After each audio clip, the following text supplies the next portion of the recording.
Chers frères, chères sœurs, bonjour. Bonjour. Quand je viens ici, j'ai deux sentiments, surtout quand je viens prêcher. Beaucoup de joie, parce que il semble que la plupart des gens que j'aime viennent à l'église ici.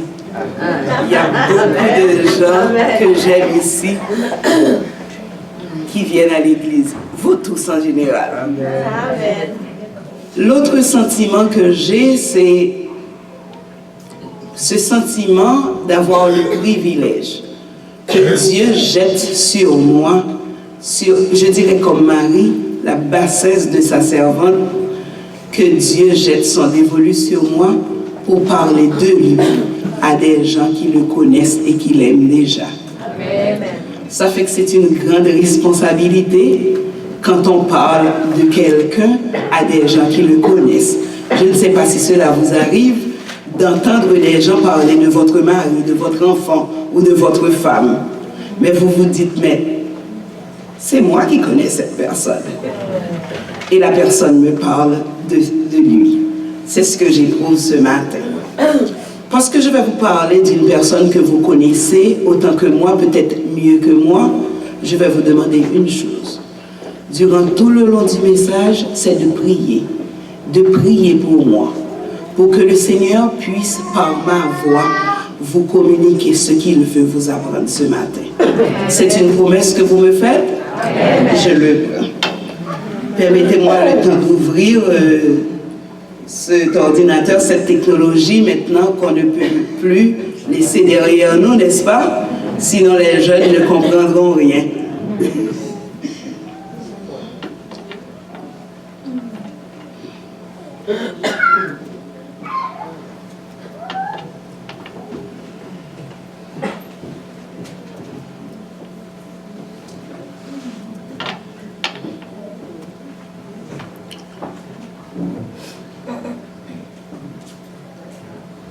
Le salut, un projet sur 2 vies. C'est le titre du sujet sur lequel je veux vous entretenir ce matin. Quand on me dit que ce sabbat est consacré à la jeunesse, est-ce que c'est vrai? C'est un sabbat consacré à la jeunesse. Je dis, mais qu'est-ce qui peut intéresser mieux les jeunes? Quel sujet pourrait attirer l'attention des jeunes venant d'une vieille comme moi? Je dis, puisque l'âge dans lequel la jeunesse évolue maintenant, c'est l'âge où on fait des projets. On fait des projets de vie, n'est-ce pas? On dit que dis-moi comment tu as construit ta jeunesse, je te dirai quelle vieillesse tu vas avoir. Donc nous sommes en pleine construction de notre vie. Je me suis dit que je vais choisir ce sujet parce que je sais que cela vous intéresse. C'est un sujet que j'ai déjà traité et qui est inclus dans le cadre d'une semaine de prière que j'avais présentée à l'église de Bethesda, de façon moins élaborée que ce matin. Et les jeunes avaient aimé, ils avaient posé des questions. On avait un petit moment de remue-ménage après, ils avaient posé des questions. Je me suis dit, pourquoi ne pas élaborer ce sujet et le reprendre? C'est pour dire, sûrement, il y a une personne dans la salle qui a déjà entendu parler de ce sujet-là. Comment ce sujet m'est-il venu à l'esprit? J'étais une fois au travail et j'avais mon poste de radio ouvert sur une station de radio qui donne de la musique. Et puis, il y a une chanson de Francis Cabrel. Le titre de la chanson, c'est « Je t'aimais, je t'aime et je t'aimerai ». Et dans cette chanson, Jacques Brel dit une phrase. C'est son amour qu'il jure à une femme. Et il lui dit, « Pour cette vie et celle d'après, tu seras mon unique projet. » Dire à quelqu'un, « Tu seras mon unique projet dans cette vie », je trouve que c'est réaliste, n'est-ce pas? Mais dire à quelqu'un, « Pour cette vie et celle d'après, tu seras mon unique projet », ça a travaillé dans ma tête. Puisque cette vie, tout ce qui doit appartenir, je présume, c'est le Seigneur qui connaît les cœurs, à un amour qu'on peut jurer à quelqu'un, à Jacques Brel particulièrement, ne pourrait franchir les barrières de cette vie. Je ne sais pas si vous êtes d'accord avec moi. Et c'est ce qui m'a fait, qui a travaillé dans ma tête, et j'ai commencé à faire un petit papier sur le sujet. Je vous disais tantôt que l'âge, la jeunesse, c'est l'âge au cours de laquelle nous faisons beaucoup de projets.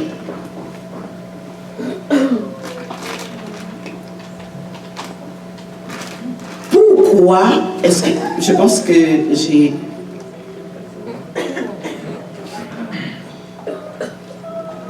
Excuse-moi, je vais retourner en arrière. C'est la technologie et les jeunes m'assisteront.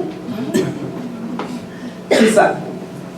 Donc, quand je prêche, j'aime faire quelque chose. Nous allons nous mettre d'accord sur tous les thèmes qui vont être utilisés. Comme ça, à chaque fois que je vais dire un mot, nous allons avoir la même image. Est-ce que vous êtes d'accord avec moi? Je dis que vous êtes dans l'âge où vous faites des projets. Et ce que j'aime dans le système éducatif ici, c'est que l'enseignement, la plupart des enseignements, se font par des projets. Donc vous faites des projets, vous en avez déjà l'habitude. Mais c'est quoi faire un projet? Si vous tapez un moteur de recherche, il va vous dire qu'un projet, c'est un ensemble finalisé d'activités et d'actions.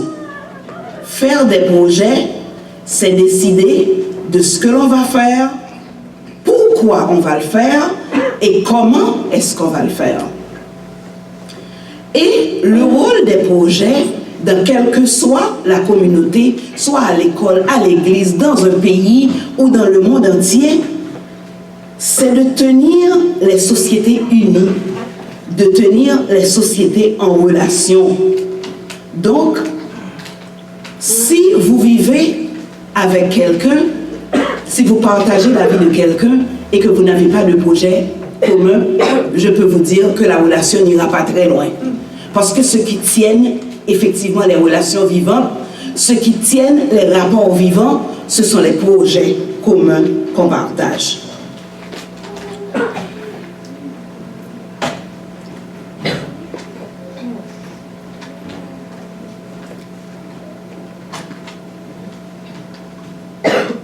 Pourquoi fait-on des projets?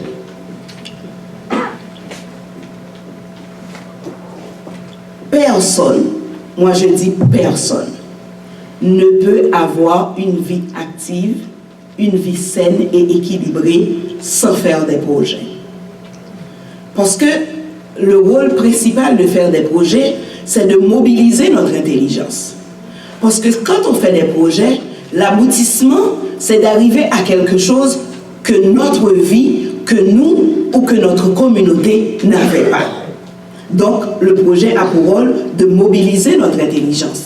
Les projets contribuent à l'amélioration des aspects de notre personnalité. Parce que chaque projet que nous faisons, c'est un défi qu'il nous faut lever. Et certaines potentialités que nous avons, certaines capacités que nous avons, si nous ne faisons pas de projet, jamais nous allons les découvrir.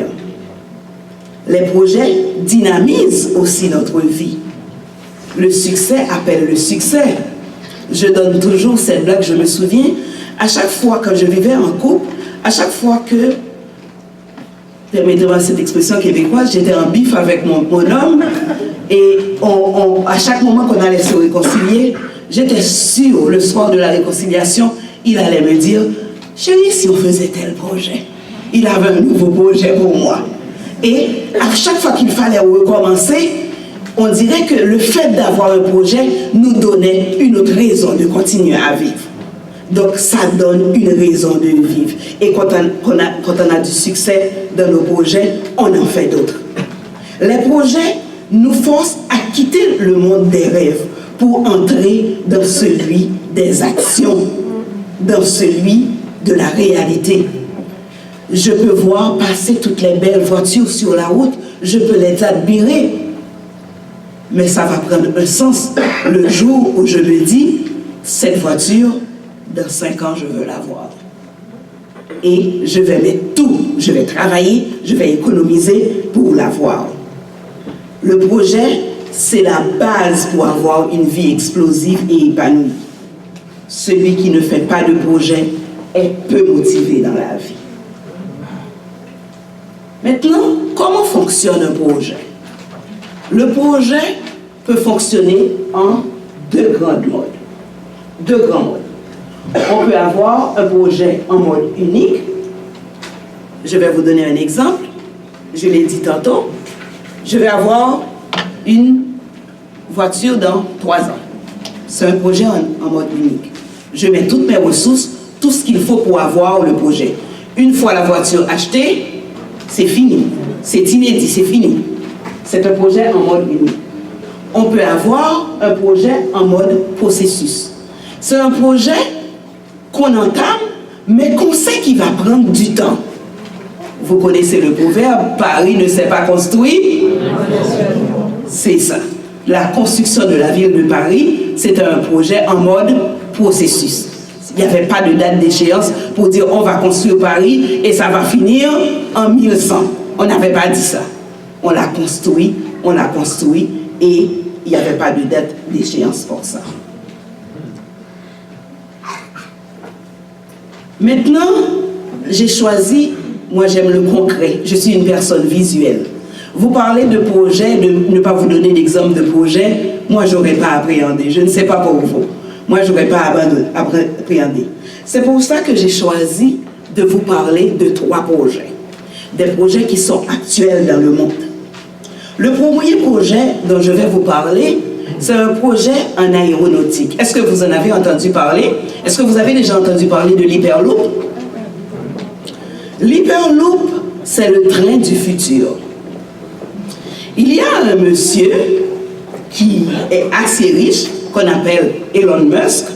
C'est celui qui a conceptualisé la voiture Tesla.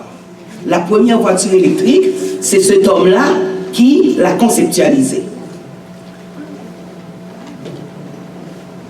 Le train du futur, c'est lui, Elon Musk, qui l'a conceptualisé. C'est un train qui peut atteindre 1200 km à l'heure.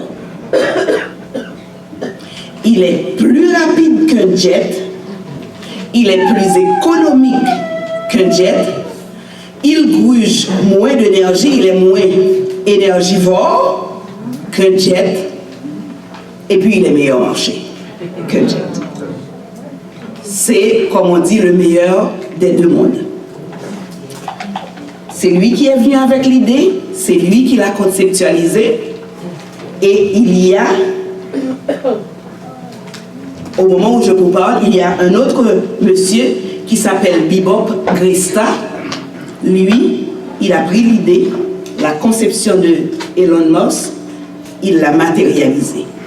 Au moment où je vous parle, il y a des rails qui sont en train d'être mises entre Toulouse et la ville de... Laissez-moi vous dire bien, pour ne pas me perdre, juste un moment.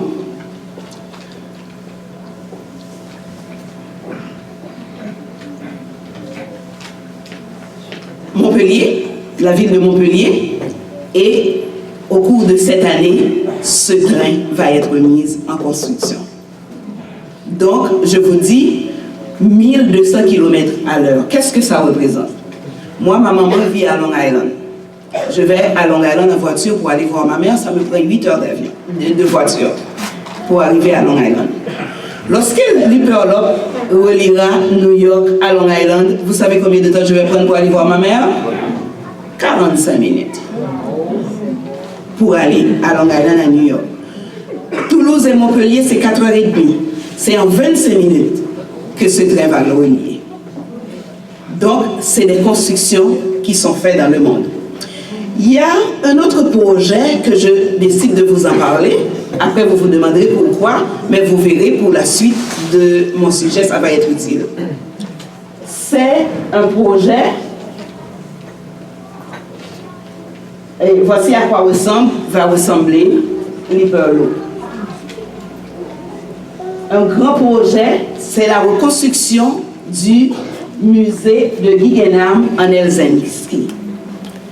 Ce projet était le projet le plus attendu pour l'année 2017 en architecture. Pour ce projet, il y a 77 pays qui ont été consultés. Et il y a plus de milliers d'architectes qui ont été mobilisés sur ce projet-là. Finalement, en décembre 2016, le maire de la ville d'Helsinki a dit que ce musée va coûter trop cher. Bien qu'il y a des architectes dans le monde entier qui ont travaillé pendant 2 ans pour envoyer des croquis, dont je vous présente les principaux, ce projet n'a pas vu le jour. Cela sûrement vous met quelque chose à l'esprit. Il vous arrive des fois de faire des projets qui n'aboutissent pas, n'est-ce pas?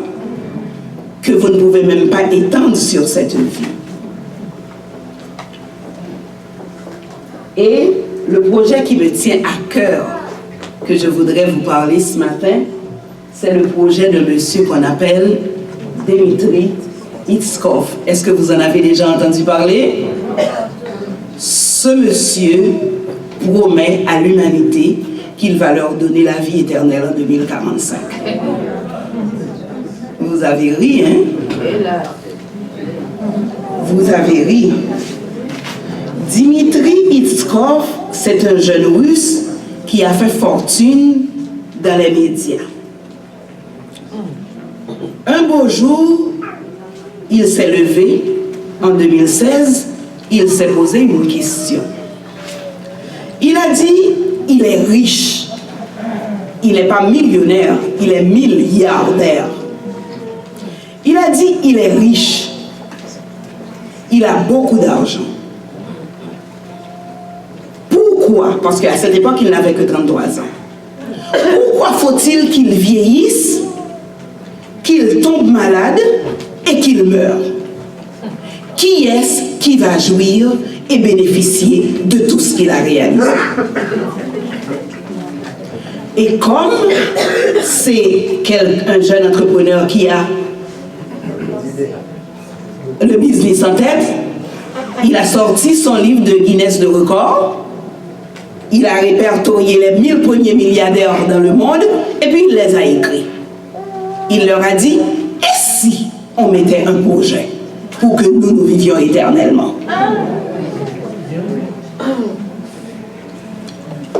Les meilleurs professeurs de Harvard, les meilleurs ingénieurs en nanotechnologie, les meilleurs médecins,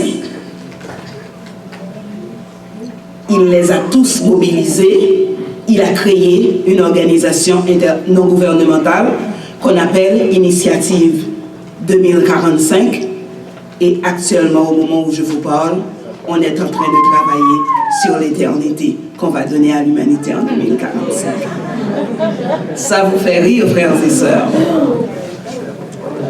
Ça vous fait rire?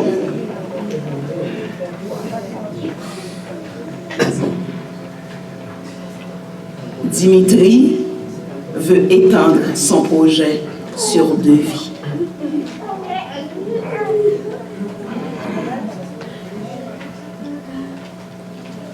Vous avez ri, vous avez dit c'est pas réaliste, n'est-ce pas?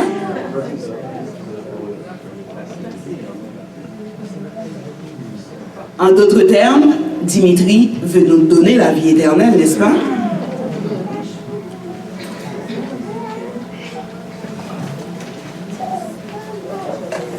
C'est quoi la vraie définition de la vie éternelle? Parce que je dois vous dire en résumé, son projet, qu'est-ce qu'il est?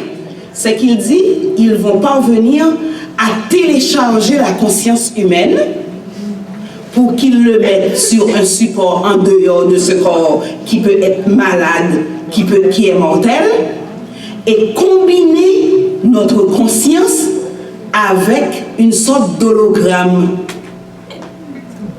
Donc, l'homme qui va être un homme bionique, un corps bionique, et c'est ce qui va être éternel.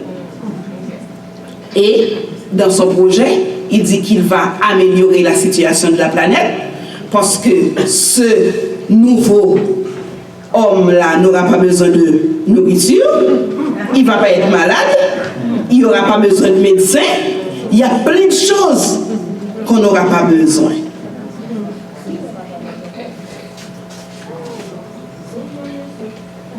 Je vous laisse un petit peu réfléchir. Les scientifiques, je dis, Hitchcock et toute son ONG, ont-elles la bonne définition de la vie éternelle? Ont-ils la bonne définition de la vie éternelle? Est-ce que la vie éternelle, c'est une conscience liée à une corps bionique? Dimitri, est-il sur la bonne piste? S'il n'est pas sur la bonne piste, qui est mieux placé pour nous dire comment conserver éternellement cette vie qu'il nous a donnée? C'est ce que nous allons voir ce matin. Je vous invite à ouvrir votre... Mais vous l'avez là, vous pouvez le lire avec moi. On l'a lu, c'était le texte de méditation. Je vous demande d'aller lire à votre voix vous-même. Après avoir ainsi parlé,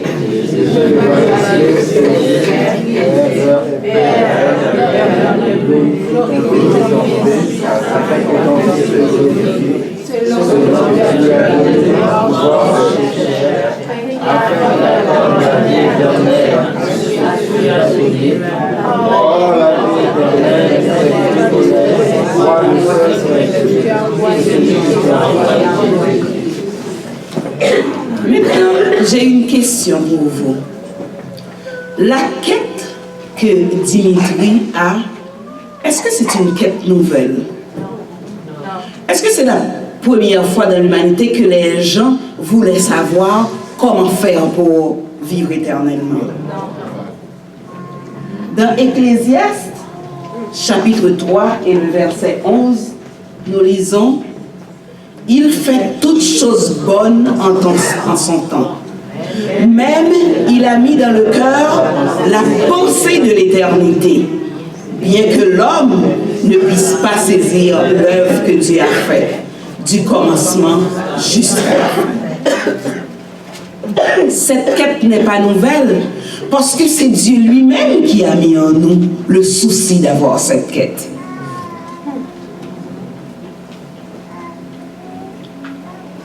Dieu a placé dans l'humain le désir de vivre éternellement, parce que nous avons été créés pour vivre éternellement. Mais cette vie éternelle, vous avez convenu avec moi que, et Elon Musk, il y a une chose que je ne vous ai pas dit de Elon Musk qui a conceptualisé l'Hyperloop. Il est en train de travailler maintenant sur un projet qui est non seulement d'améliorer le système climatique de la Terre, mais il s'est dit, au cas où cela échouait, il est en train de travailler pour voir comment est-ce qu'on peut aller coloniser Mars. Et c'est la semaine dernière qu'une fusée a été envoyée sur Mars avec une voiture à l'intérieur pour aller explorer comment est-ce qu'il peut faire pour transférer cette vie sur Mars. Donc, la quête de la vie éternelle a grugé l'homme tant dans cette vie que dans la vie passée.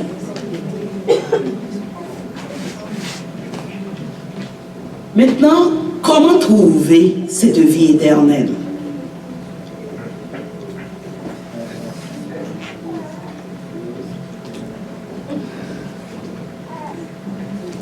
Ceux qui ont vécu du temps de Jésus ont eu le privilège de parler à celui qui se définit lui-même comme la vie.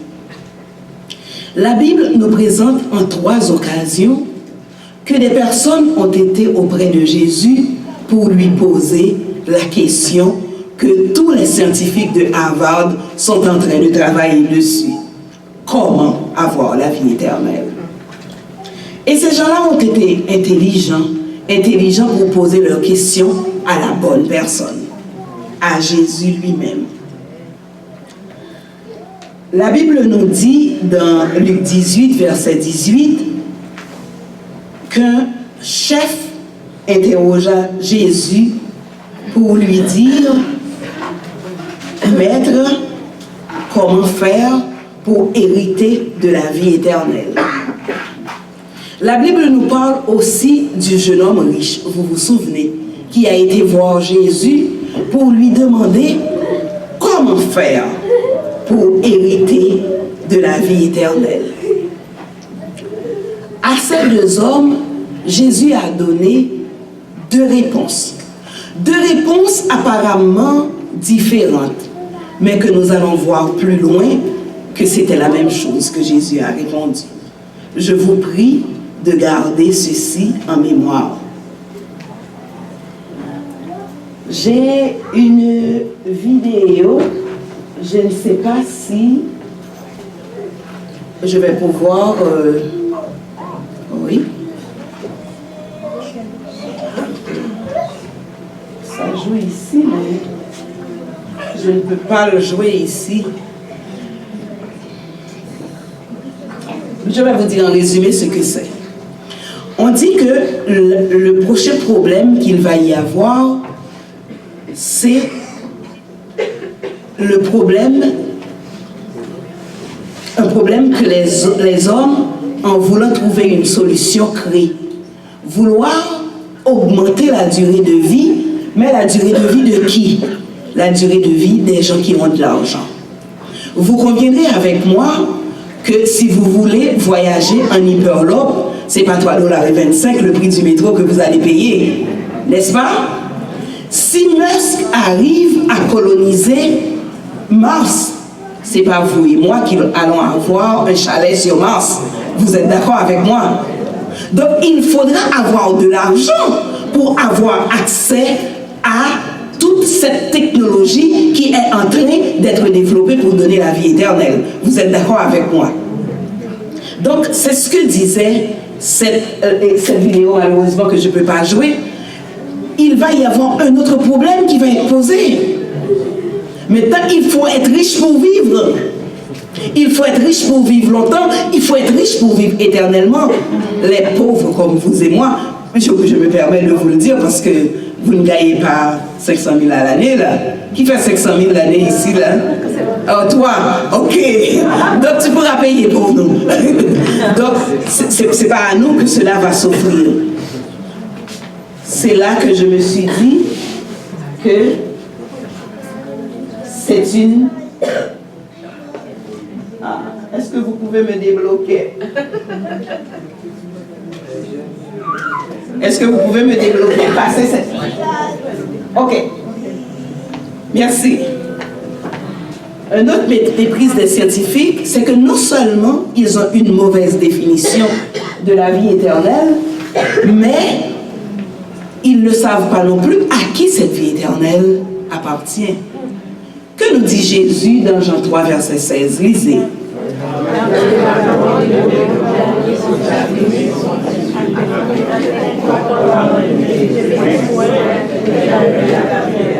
Le projet de la vie éternelle n'est pas un projet par des riches et pour des riches. Le projet de la vie éternelle, c'est un projet d'amour que Dieu a fait pour ses enfants. Et c'est parce que Dieu nous aime. Et Dieu nous aime. Avec le petit mot, il y a une personne âgée qui fait partie de mon groupe de prière qui dit qu'il aime Dieu pour un seul mot, pour le mot quiconque. Parce que c'est à cause du mot quiconque qu'elle peut connaître ce Dieu-là. Afin que quiconque croit ne périsse point, mais qu'il ait la vie éternelle. Cette vie éternelle, pour l'avoir, il ne faut pas posséder. Il faut délaisser, n'est-ce pas? C'est ce que nous dit Matthieu 19, verset 29. Quiconque aura, vous pouvez lire avec moi, c'est pour ça que j'ai mis les textes. On y va. Quiconque aura quitté à cause de mon nom ses frères ou ses sœurs, ou son père, ou sa mère, ou sa femme, ou ses enfants, ou ses terres, ou ses maisons. et héritera de la vie éternelle. La vie éternelle n'est pas à acheter, frères et sœurs. La vie éternelle est à donner. La vie éternelle est à recevoir. Et voici ce témoignage. C'est que Dieu nous a donné la vie éternelle et que cette vie est dans son Fils. C'est ce que nous dit Jean. Maintenant, vous vous souvenez ce que vous avez lu dans Jean? Il nous dit la vie éternelle, c'est qu'il te connaisse, toi le seul vrai Dieu. Et celui que tu as envoyé, Jésus-Christ. Maintenant, la question se pose, qu'est-ce que connaître Dieu? Bien que cette vie éternelle, c'est une vie qui nous est offerte, elle ne s'obtient pas passivement. Rien de grand, je ne sais plus qui l'a écrit, ne se fait sans de grands efforts. J'écoutais un message dernièrement, un pasteur disait, il y a quelqu'un qui était venu le voir et qui lui dit, mais pasteur, qu'est-ce que je dois faire pour être perdu? Le pasteur lui dit, repose la question dans l'autre sens. Parce que pour être perdu, tu n'as besoin de rien faire. Satan s'en charge.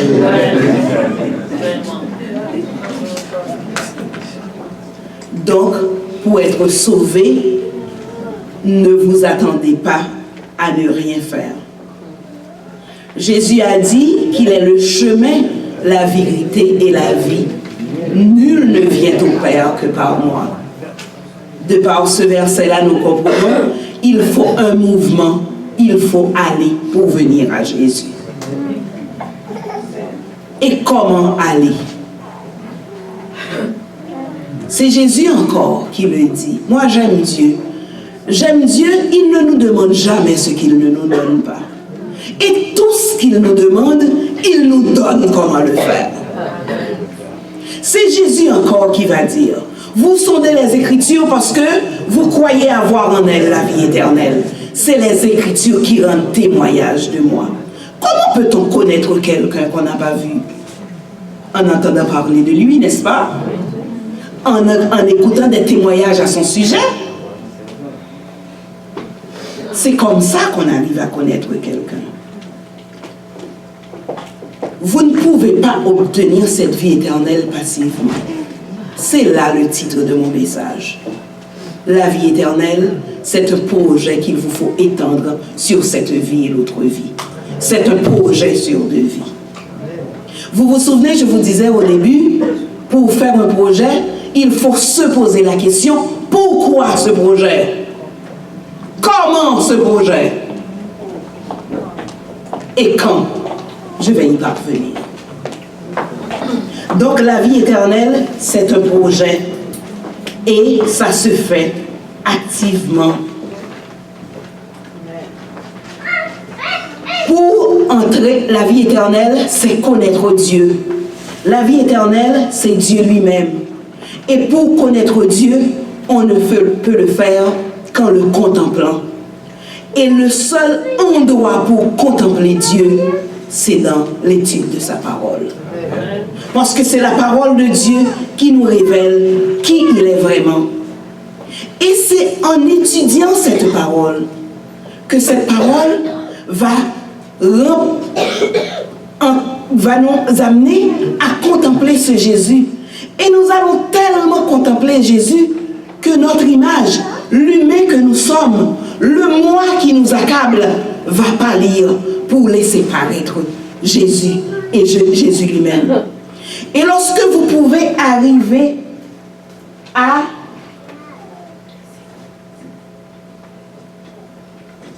ce stade de votre vie où vous pouvez dire comme l'apôtre Paul, si je vis, ce n'est plus moi qui vis, c'est Christ qui vit en moi.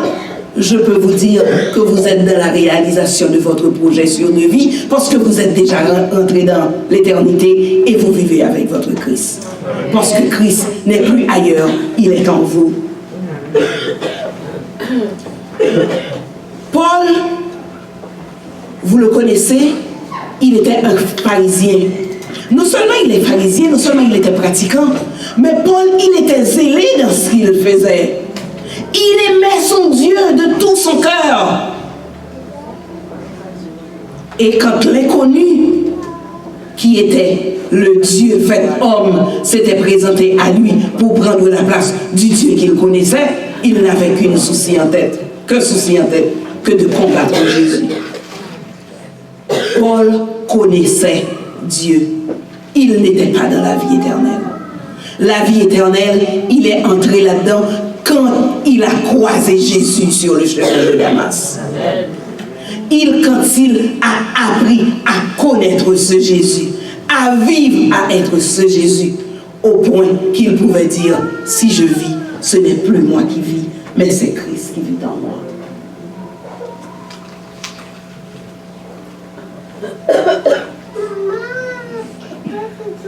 Je sais, comme vous, ou du moins comme moi, beaucoup d'entre vous n'ont pas toujours été au service du Christ. Nous n'avons pas toujours connu Dieu, n'est-ce pas? Il y en a parmi vous qui sont les enfants de la promesse, n'est-ce pas? Les Piolaines, qui sont nés dans l'Église, qui connaissent tout de Dieu. Permettez-moi de dire, qui connaissent tout de Dieu.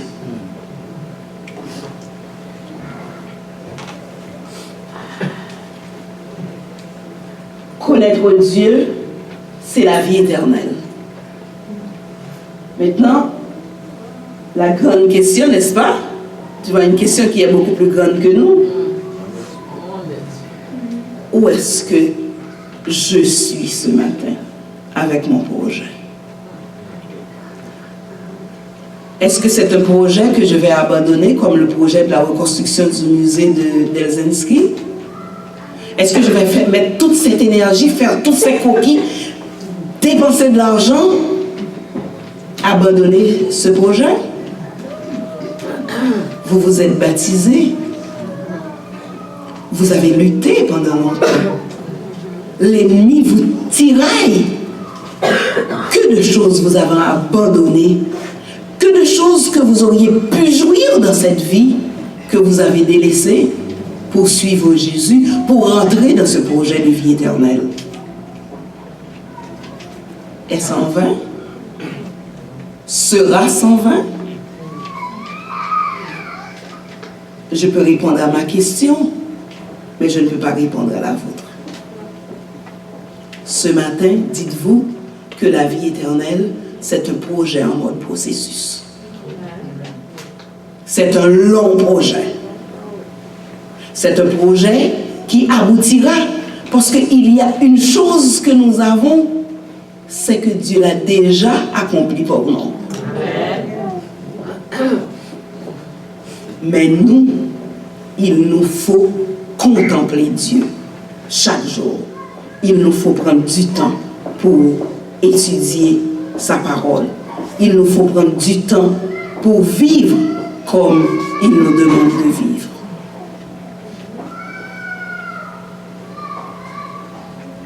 Vous qui êtes jeunes particulièrement, moi j'ai 2 jeunes à la maison et j'ai des neveux et je suis proche de la jeunesse.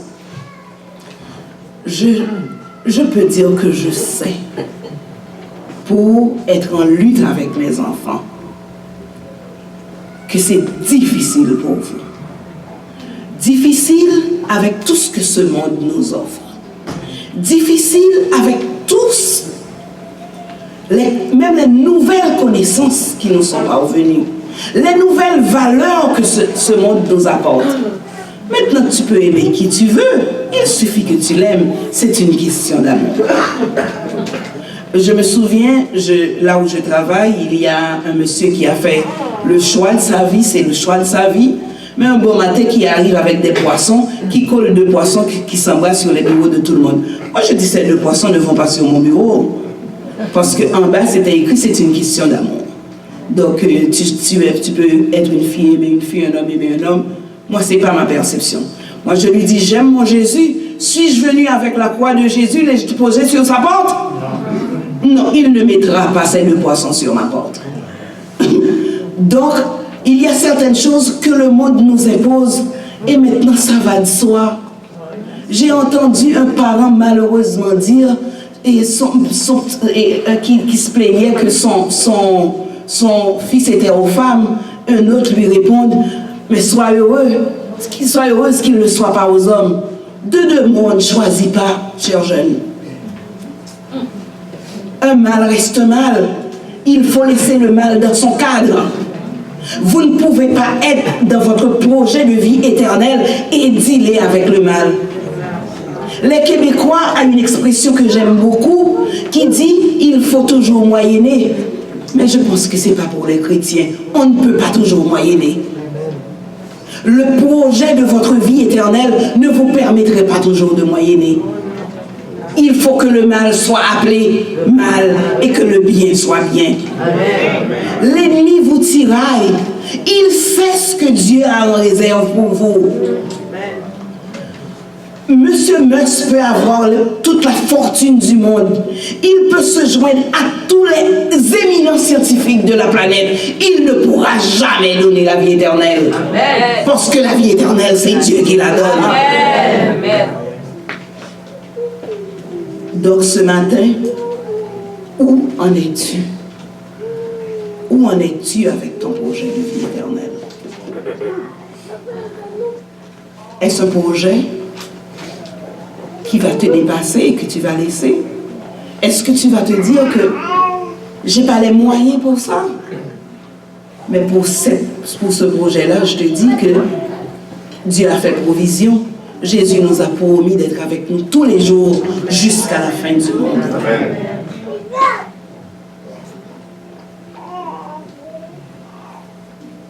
Je disais tantôt qu'il fallait que je mette entre parenthèses le fait que les jeunes qui sont nés dans l'Église croient connaître Dieu. L'apôtre Paul dit dans 1 Corinthiens 8, verset 2, si quelqu'un croit savoir quelque chose, il n'a pas encore connu comme il faut connaître. Je ne sais pas dans quel livre Sir White l'a dit, mais je vais vous dire l'essence. Dans toute l'éternité, nous allons apprendre à connaître Dieu. Je me souviens quand j'étais à l'école, je n'ai pas fait la même technique d'école que vous. Moi, j'ai fait une école avec beaucoup de pâquerisme. Il fallait étudier beaucoup de leçons par cœur. On avait des groupes dans lesquels on avait des groupes d'études. Si vous avez mon âge et que vous avez étudié en même temps, vous allez le comprendre. On allait étudier avec les autres. Moi, des fois, on me reprochait, avant d'aller étudier, ce que je fais, je regardais mes notes, je commençais à étudier. Je disais, au cas où, en arrivant, parce que des fois, tu te déplaces, tu fais 30 minutes pour aller rencontrer un ami pour étudier, on arrive, nous caler de blagues et puis nous tourner. Hein? Je me suis dit... Je vais reprendre le français parce qu'il y a quelqu'un qui me regarde, il n'a pas ri, il n'a pas compris. Je vais reprendre pour à bout. Il se peut qu'on arrive et qu'on arrive sur les lieux et puis on donne des blagues et puis on n'étudie pas et puis on revient. Moi, avant d'aller trouver mon groupe, j'étudiais un peu. Je prenais un petit peu d'avance. Donc comme ça, quand on arrivait que ça n'allait pas, mais je savais que je connaissais déjà ma leçon. Mais ce matin, je veux vous passer ma technique. Puisqu'on va passer l'éternité à connaître Dieu, pourquoi ne pas prendre de l'avance? Puisque la parole de Dieu, c'est Dieu lui-même. Prenons de l'avance. Passons du temps dans la parole de Dieu pour mieux le connaître. Comme ça, dans l'éternité, on aura moins de questions, n'est-ce pas? C'est la technique que je vous donne. Vous avez la connaissance de Dieu. Dieu nous donne sa vie éternelle. Ce matin, je vous pose cette question. Est-ce qu'en dépit de tout ce que Jésus a fait pour nous, est-ce qu'en dépit de toute cette connaissance qu'il met à notre portée, nous allons laisser tomber ce projet? Comment échappons-nous en négligeant à un si grand projet, à un si grand salut que Dieu nous donne.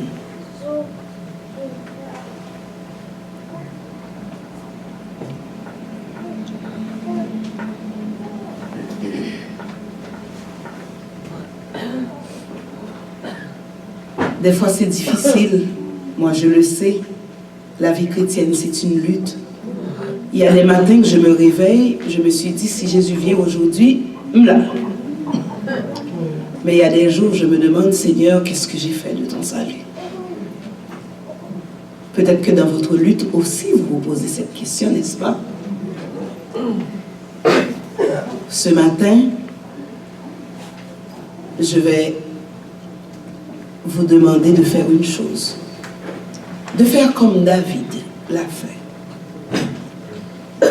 Si le train-train de cette vie, les dettes, les études, les relations amoureuses, les mauvaises relations dans notre vie de couple, les enfants, le travail, nous ont éloignés de cette vision de la vie éternelle. Ce matin, je vous invite à faire comme David. Comme David l'a fait dans le psaume 139, versets 23 et 24. Faites cette prière. Je vais vous demander de vous mettre debout pour le faire. Mettez-vous debout et avec moi. Nous allons dire de tout notre cœur à Dieu. Sonde-moi, ô Dieu, et connais mon cœur. Éprouve-moi et connais mes pensées. Regarde si je suis sur une mauvaise voie et conduis-moi sur la voie de l'éternité. Amen. C'est ma prière pour vous, frères et sœurs. Amen.